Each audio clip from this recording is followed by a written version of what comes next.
In January 1732, soldiers padlocked the gates of a small cemetery in Paris.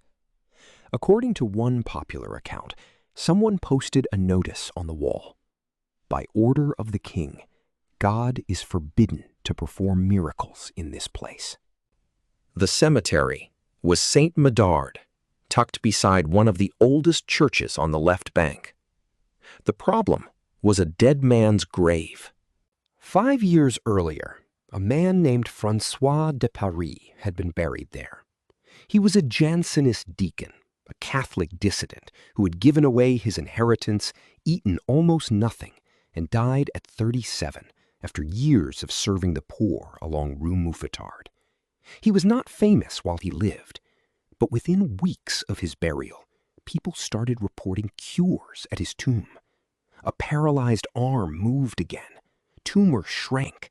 A woman who had been blind said she could see. For ordinary Parisians, these were miracles. For Jansenists, they were evidence in a much larger fight.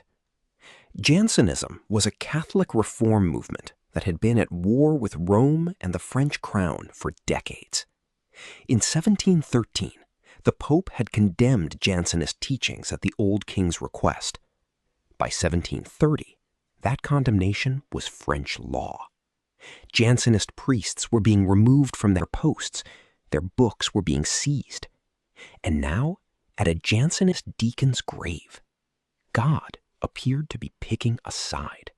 By 1731, Saint-Medard had become the strangest public space in Paris. Hundreds of people packed the cemetery every day.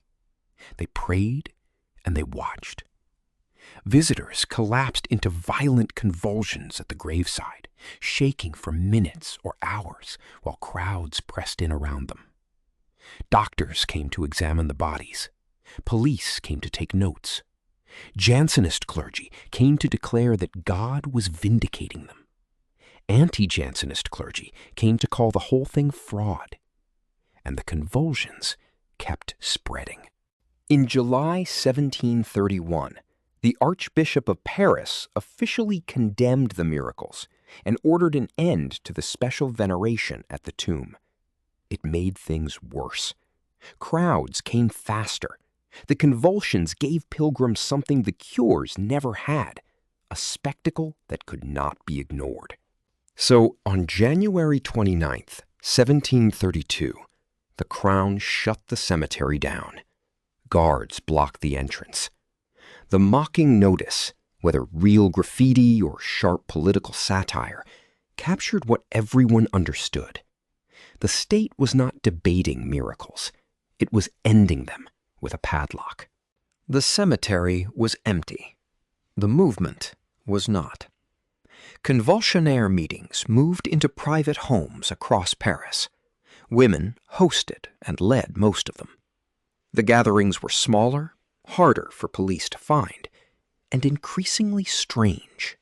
At the cemetery, convulsions had happened around prayer at the tomb.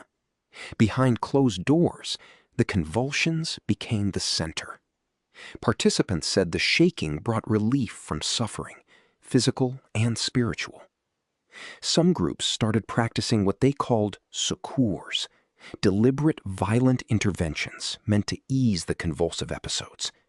Blows to the chest and stomach, wooden planks pressed against the body with full force.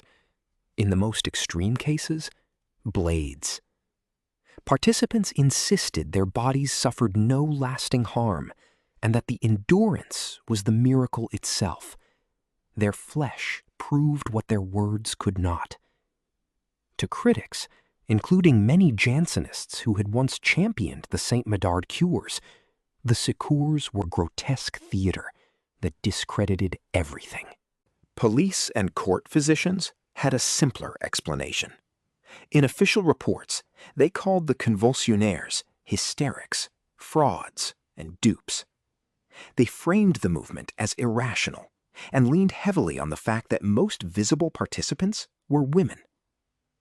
By the mid-1730s, dozens of convulsionnaires had been arrested. Some were held in the Bastille. The official story was that order had been restored. The real story lasted decades. Small convulsionnaire circles kept meeting into the 1760s and beyond, increasingly radical, increasingly isolated, and completely severed from the respectable Jansenism that had once claimed them as proof. The Convulsionnaires of Saint-Medard left no monuments and no institutions. What they left was a question that no one who watched them could settle. When the people in power control what counts as truth, and ordinary ways of being heard are closed off, what does a suffering body prove? At Saint-Medard, the answer changed with the viewer. To Jansenist believers, the convulsions were God's judgment on a corrupt church. To physicians, they were a disease to be diagnosed. To the police, they were a crime to be shut down. And to the people on the floor, shaking in a stranger's house with the shutters nailed closed, the body had become the only testimony the state could not confiscate.